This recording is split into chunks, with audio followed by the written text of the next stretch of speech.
Halo teman-teman, berjumpa lagi kita akan melanjutkan pembacaan Alkitab kita dari kitab Kejadian 16 pasal 16 sampai dengan pasal 19. Di mana kita akan membahas tentang Hagar dan Ismail dan perjanjian Allah dengan Abraham hingga pemusnahan Sodom dan Gomora, dan Lot diselamatkan, serta nubuatan tentang bangsa Israel yang akan dijajah 400 tahun lamanya di Mesir. Sebelumnya, mari kita nyanyikan pujian kita. Baca kitab suci, doa tiap hari, doa tiap hari, doa tiap hari. Baca kitab suci, doa tiap hari, kalau mau tumbuh. Kalau mau tumbuh, kalau mau tumbuh, glory haleluya. Baca kitab suci, doa tiap hari, kalau mau tumbuh. Kejadian 16. Hagar dan Ismail. Adapun Sarai istri Abram itu tidak beranak, ia mempunyai seorang hamba perempuan orang Mesir, Hagar namanya. Berkatalah Sarai kepada Abram, "Engkau tahu, Tuhan tidak memberi aku melahirkan anak. Karena itu baiklah hampiri hambaku itu, mungkin oleh dialah aku dapat memperoleh seorang anak." Dan Abram mendengarkan perkataan Sarai. Jadi Sarai, istri Abram itu, mengambil Hagar hambanya orang Mesir itu, yakni ketika Abram telah 10 tahun tinggal di tanah Kanaan, lalu memberikannya kepada Abram suaminya untuk menjadi istrinya. Abram menghampiri Hagar, lalu mengandunglah perempuan itu. Ketika Hagar tahu bahwa ia mengandung, maka ia memandang rendah akan nyonyanya itu. Lalu berkatalah Sarai kepada Abraham, "Penghinaan yang kuderita ini adalah tanggung jawabmu. Akulah yang memberikan hambaku ke pangkuanmu." Tetapi baru saja ia tahu bahwa ia mengandung, ia memandang rendah akan aku. "Tuhan, kiranya ia akan menjadi hakim antara aku dan engkau." Kata Abram kepada Sarai, "Hambamu itu di bawah kekuasaanmu. Perbuatlah kepadanya apa yang kau pandang baik."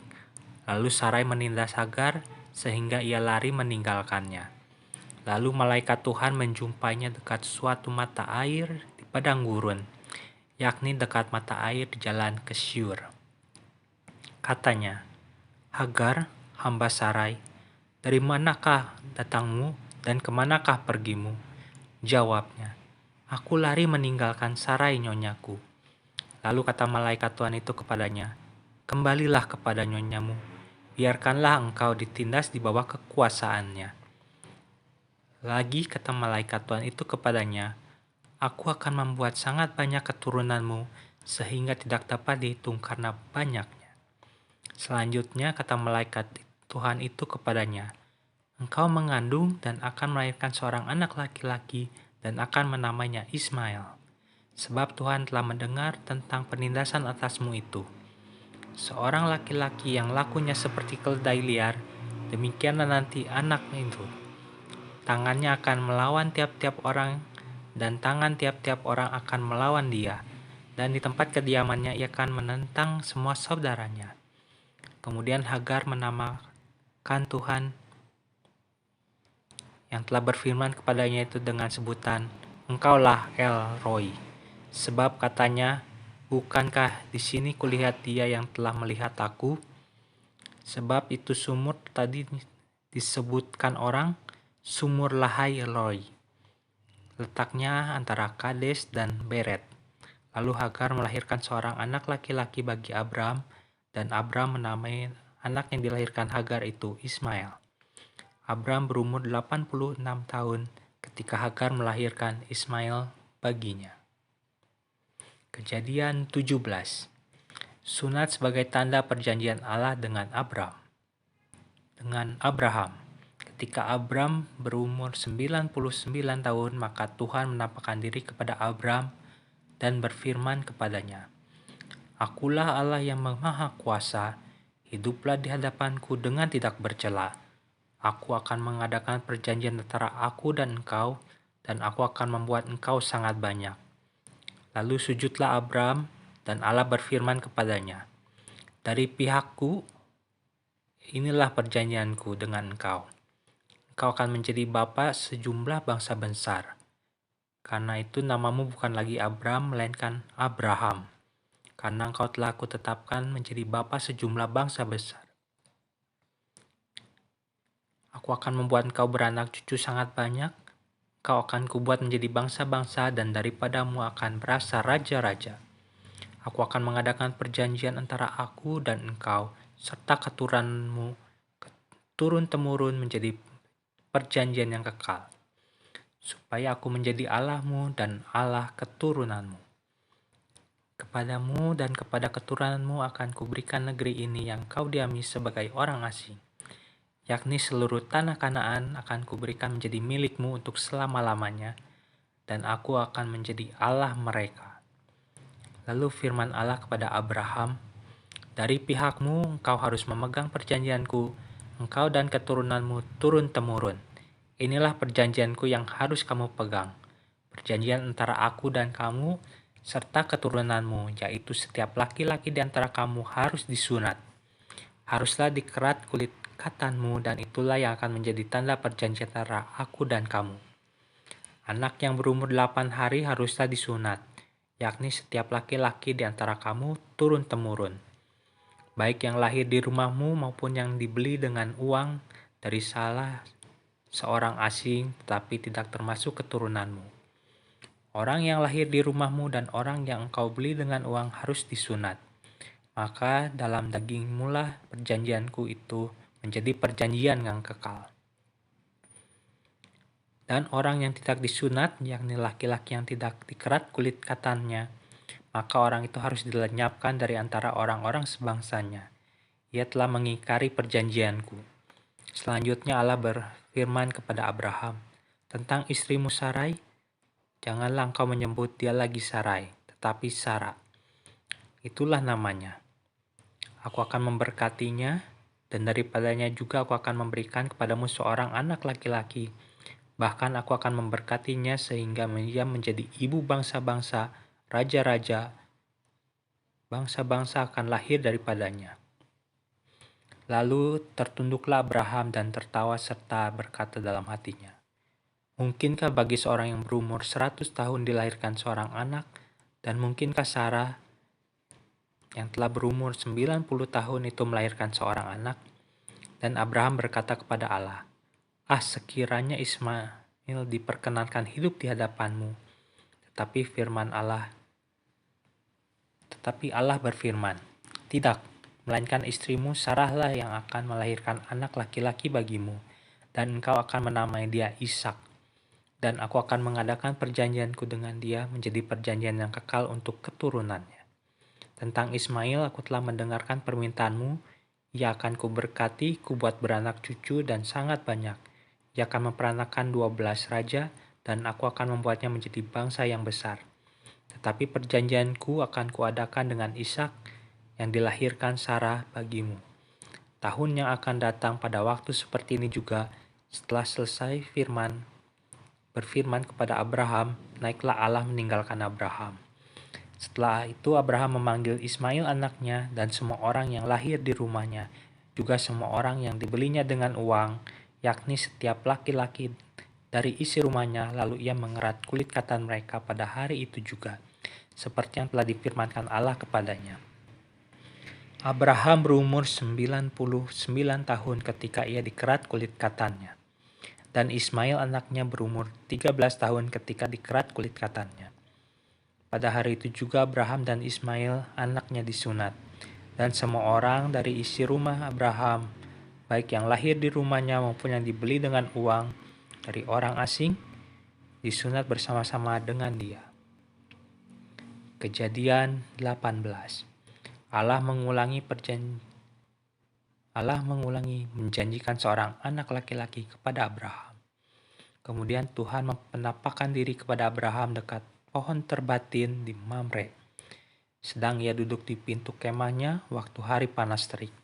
Ketika ia mengangkat mukanya, ia melihat 3 orang berdiri di depannya. Sesudah dilihatnya mereka, ia berlari dari pintu kemahnya menyongsong mereka. Lalu sujudlah ia sampai ke tanah, serta berkata, "Tuanku, jika aku telah mendapat kasih Tuanku, janganlah kiranya lampaui hambamu ini. Biarlah diambil air sedikit, basuhlah kakimu, dan duduklah beristirahat di bawah pohon ini. Biarlah aku ambil sepotong roti supaya tuan-tuan segar kembali. Kemudian bolehlah tuan-tuan meneruskan perjalanannya, sebab tuan-tuan telah datang ke tempat hambamu ini." Jawab mereka, "Perbuatlah seperti yang kau katakan itu." Lalu Abraham segera pergi ke kemah mendapatkan Sarah serta berkata, "Segeralah ambil 3 sukat tepung yang terbaik, remaslah itu dan buatlah roti bundar." Lalu berlarilah Abraham kepada lembu sapinya yang mengambil seekor anak lembu yang empuk, yang baik dagingnya, dan memberikannya kepada seorang bujangnya. Lalu orang ini segera mengolahnya. Kemudian diambilnyalah dadi dan susu serta anak lembu yang telah diolah itu. Lalu dihidangkannya di depan orang-orang itu. Dan ia berdiri di dekat mereka di bawah pohon itu, sedang mereka makan. Lalu kata mereka kepadanya, "Di manakah Sarah istrimu?" Jawabnya, "Di sana, di dalam kemah." Dan firman-Nya, "Sesungguhnya aku akan kembali tahun depan mendapatkan engkau. Pada waktu itulah Sarah istrimu akan mempunyai seorang anak laki-laki." Dan Sarah mendengarkan pada pintu kemah yang di belakangnya. Adapun Abraham dan Sarah telah tua dan lanjut umurnya, dan Sarah telah mati haid. Jadi tertawalah Sarah dalam hatinya, katanya, "Akan birahikah aku setelah aku sudah layu, sedangkan tuanku sudah tua?" Lalu berfirmanlah Tuhan kepada Abraham, "Mengapa Sarah tertawa dan berkata, 'Sungguhkah aku akan melahirkan anak, sedangkan aku sudah tua?' Adakah sesuatu yang apapun yang mustahil untuk Tuhan?" Pada waktu yang telah ditetapkan itu, tahun depan, aku akan kembali mendapatkan engkau. Pada waktu itulah Sarah mempunyai seorang anak laki-laki. Lalu Sarah menyangkal katanya, "Aku tidak tertawa." Sebab ia takut, tetapi Tuhan berfirman, "Tidak, memang kau tertawa." Doa syafaat Abraham untuk Sodom. Lalu berangkatlah orang-orang itu dari situ dan memandang ke arah Sodom, dan Abraham berjalan bersama-sama dengan mereka untuk mengantarkan mereka. Berpikirlah Tuhan, "Apakah aku akan menyembunyikan kepada Abraham apa yang hendak kulakukan ini? Bukankah sesungguhnya Abraham akan menjadi bangsa yang besar serta berkuasa, dan oleh dia segala bangsa di atas bumi akan mendapat berkat? Sebab aku telah memilih dia, supaya diperintahkannya kepada anak-anaknya dan kepada keturunannya supaya tetap hidup menurut jalan yang ditunjukkan Tuhan, dengan melakukan kebenaran dan keadilan, dan supaya Tuhan memenuhi kepada Abraham apa yang dijanjikannya kepadanya." Sesudah itu berfirmanlah Tuhan, "Sesungguhnya banyak keluh kesah orang tentang Sodom dan Gomora, dan sesungguhnya sangat berat dosanya. Baiklah, aku akan turun untuk melihat apakah benar-benar mereka telah melakukan seperti keluh kesah orang yang telah sampai kepadaku atau tidak. Aku hendak mengetahuinya." Lalu berpalinglah orang-orang itu dari situ dan berjalan ke Sodom. Tetapi Abraham masih tetap berdiri di hadapan Tuhan. Abraham datang mendekat dan berkata, "Apakah engkau akan melenyapkan orang benar bersama-sama dengan orang fasik? Bagaimana sekiranya ada 50 orang benar dalam kota itu? Apakah engkau akan melenyapkan tempat itu? Dan tidakkah engkau mengampuninya karena ke-50 orang benar yang ada di dalamnya itu? Jauhlah kiranya daripadamu untuk berbuat demikian, membunuh orang benar bersama-sama dengan orang fasik, sehingga orang benar itu seolah-olah sama dengan orang fasik. Jauhlah kiranya yang demikian daripadamu.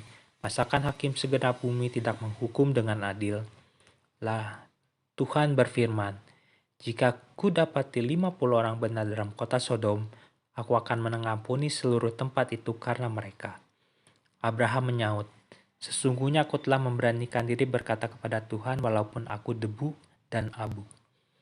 Sekiranya kurang 5 orang dari ke-50 orang itu benar, apakah engkau akan memusnahkan seluruh kota itu? Karena yang 5 itu, firman-Nya, aku tidak memusnahkannya jika ku dapati 45 di sana." Lagi Abraham melanjutkan perkataannya kepadanya. Sekiranya 40 didapati di sana, firman-Nya, aku tidak akan berbuat demikian karena yang 40 itu. Katanya, janganlah kiranya Tuhan murka. Kalau aku berkata sekali lagi, sekiranya 30 didapati di sana, firman-Nya, aku tidak akan berbuat demikian jika aku dapati 30 di sana. Katanya, sesungguhnya aku telah memberanikan diri berkata kepada Tuhan, sekiranya 20 didapati di sana, firman-Nya, aku tidak akan memusnahkannya karena yang 20 itu. Katanya, janganlah kiranya Tuhan murka, kalau aku berkata lagi sekali ini saja, sekiranya 10 didapati di sana, firman-Nya, aku tidak akan memusnahkannya karena yang 10 itu. Lalu pergilah Tuhan setelah ia selesai berfirman kepada Abraham, dan kembalilah Abraham ke tempat tinggalnya.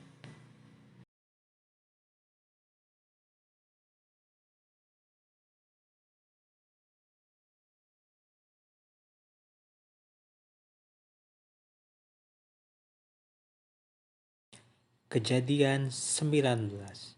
Sodom dan Gomora dimusnahkan, Lot diselamatkan. Kedua malaikat itu tiba di Sodom pada waktu petang. Lot sedang duduk di pintu gerbang Sodom, dan ketika melihat mereka, bangunlah ia menyongsong mereka, lalu sujud dengan mukanya sampai ke tanah, serta berkata, Tuan, silakan singgah ke rumah hamba-Mu ini, bermalamlah di sini dan basuhlah kakimu, maka besok pagi Tuan boleh melanjutkan perjalanannya. Jawab mereka, tidak, kami akan bermalam di tanah lapang. Tetapi karena ia sangat mendesak mereka, singgahlah mereka dan masuk ke dalam rumahnya. Kemudian ia menyediakan hidangan bagi mereka, ia membakar roti yang tidak beragi, lalu mereka makan. Tetapi sebelum mereka tidur, orang-orang lelaki dari kota Sodom itu, dari yang muda sampai yang tua, bahkan seluruh kota, tidak ada yang terkecuali, datang mengepung rumah itu. Mereka berseru kepada Lot, di manakah orang-orang yang datang kepadamu malam ini? Bawalah mereka keluar kepada kami, supaya kami pakai mereka. Lalu keluarlah Lot menemui mereka ke depan pintu. Tetapi pintu ditutupnya di belakangnya. Dan ia berkata, saudara-saudaraku, janganlah kiranya berbuat jahat. Kamu tahu, aku mempunyai 2 orang anak perempuan yang belum pernah dijamah laki-laki. Baiklah mereka kubawa keluar kepadamu, perbuatlah kepada mereka seperti yang kamu pandang baik. Hanya jangan kamu apakan orang ini, sebab mereka memang datang untuk berlindung di dalam rumahku. Tetapi mereka berkata, enyahlah. Dan lagi kata mereka, orang ini datang ke sini sebagai orang asing dan dia mau menjadi hakim atas kami.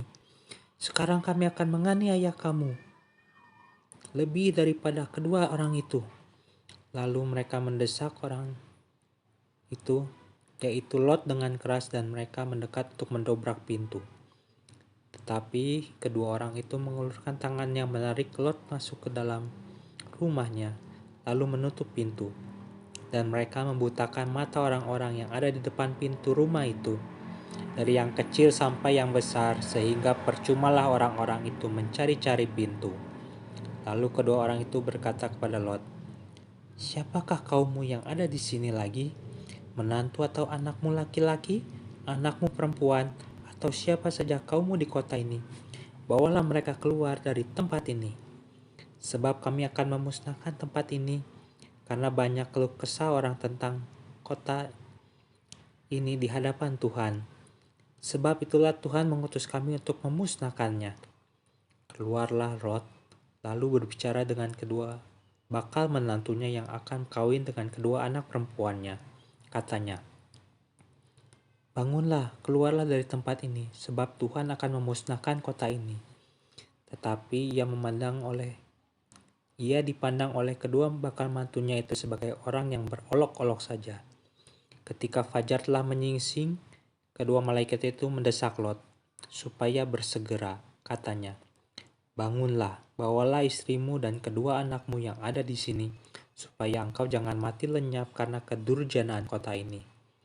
Ketika ia berlambat-lambat, maka tangan istri dan tangan kedua anaknya dipegang oleh kedua orang itu, sebab Tuhan hendak mengasihani dia. Lalu orang itu menuntunnya keluar kota dan melepaskannya di sana. Sesudah kedua orang itu menuntun mereka sampai keluar, berkatalah seorang, "Larilah, selamatkanlah nyawamu. Janganlah menoleh ke belakang, dan janganlah berhenti dimanapun juga di lembah Yordan. Larilah ke pegunungan supaya engkau jangan mati lenyap."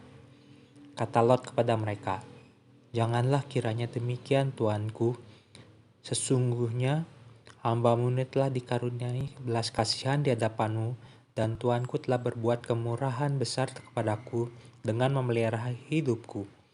Tapi jika aku harus lari ke pegunungan, pastilah aku akan tersusul oleh bencana itu, sehingga matilah aku. Sungguhlah kota yang ada di sana itu cukup dekat kiranya untuk lari ke sana. Kota itu kecil, izinkanlah kiranya aku lari ke sana. Bukankah kota itu kecil? Jika demikian nyawaku akan terpelihara." Sahut malaikat itu kepadanya, "Baiklah, dalam hal ini pun permintaanmu akan kuterima dengan baik, yakni kota yang telah kau sebut itu tidak akan kutunggang balikan. Cepatlah, larilah ke sana, sebab aku tidak dapat berbuat apa-apa sebelum engkau sampai ke sana." Itulah sebabnya nama kota itu disebut Zoar. Matahari telah terbit menyinari bumi ketika Lot tiba di Zoar. Kemudian Tuhan menurunkan hujan belerang dan api atas Sodom dan Gomora, berasal dari Tuhan dari langit. Dan ditunggang balikannya lah kota-kota itu dan lembah Yordan dan semua penduduk kota-kota serta tumbuh-tumbuhan di tanah. Tetapi istri Lot yang berjalan mengikutinya menoleh ke belakang, lalu menjadi tiang garam. Ketika Abraham pagi-pagi pergi ke tempat dia berdiri di hadapan Tuhan itu, ia memandang ke arah Sodom dan Gomora serta ke seluruh tanah lembah Yordan. Maka dilihatnyalah asap dari bumi membumbung ke atas sebagai asap dari dapur peleburan. Demikianlah pada waktu Allah memusnahkan kota-kota di lembah Yordan dan menunggang balikannya kota-kota kediaman Lot. Maka Allah ingat kepada Abraham, lalu dikeluarkannya lah Lot dari tengah-tengah tempat yang ditunggang balikan itu. Lot dan kedua anaknya perempuan. Pergilah Lot dari Zoar dan ia menetap bersama-sama dengan kedua anaknya perempuan di pegunungan, sebab ia tidak berani tinggal di Zoar. Maka diamlah ia pada suatu gua beserta kedua anaknya. Kata kakaknya kepada adiknya, "Ayah kita telah tua, dan tidak ada laki-laki di negeri ini yang dapat menghampiri kita, seperti kebiasaan seluruh bumi. Marilah kita beri ayah kita minum anggur, lalu kita tidur dengan dia, supaya kita menyambung keturunan dari ayah kita."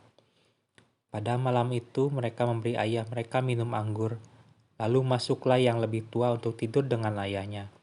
Dan ayahnya itu tidak mengetahui ketika anaknya itu tidur dan ketika ia bangun. Keesokan harinya berkatalah kakaknya kepada adiknya, "Tadi malam aku telah tidur dengan ayah. Baiklah, malam ini juga kita beri dia minum anggur. Masuklah engkau untuk tidur dengan dia, supaya kita menyambung keturunan dari ayah kita." Demikianlah juga pada malam itu mereka memberi ayah mereka minum anggur. Lalu bangunlah yang lebih muda untuk tidur dengan ayahnya. Dan ayahnya itu tidak mengetahui ketika anaknya itu tidur dan ketika ia bangun. Lalu mengandunglah kedua anak Lot itu dari ayah mereka. Yang lebih tua melahirkan seorang anak laki-laki dan menamainya Moab. Dialah bapa orang Moab yang sekarang. Yang lebih muda melahirkan seorang anak laki-laki dan menamainya Ben-Ami. Dialah bapa Bani Amon yang sekarang.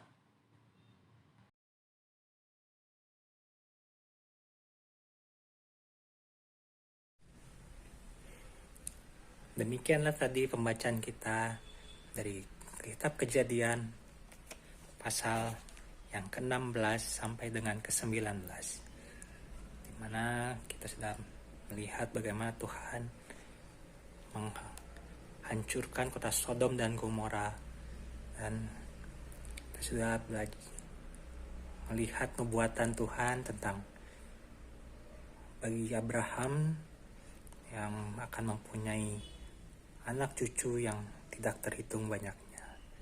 Ya, terima kasih untuk teman-teman yang sudah menyaksikan video ini.